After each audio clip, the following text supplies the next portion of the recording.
during Ramadan? Can it also become an act of worship? What if the time in the kitchen earned you the reward of ibadah? Welcome back to our Ramadan Reminder Series, Day 33. During Ramadan, many women spend much of their time in the kitchen preparing food for iftar and suhoor.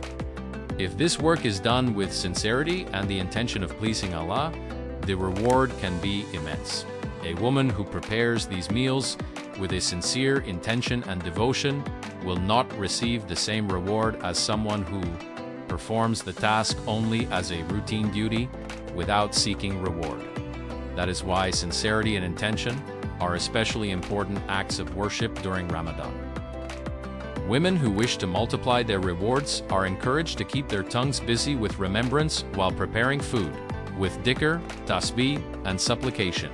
Even while working in the kitchen, listening to the Quran, beneficial reminders, or Islamic lectures can transform that time into an act of worship. In this way, everyday tasks become opportunities for reward and closeness to Allah during the blessed month of Ramadan.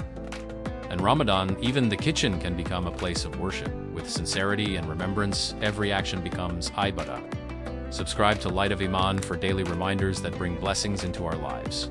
May Allah accept every sincere intention.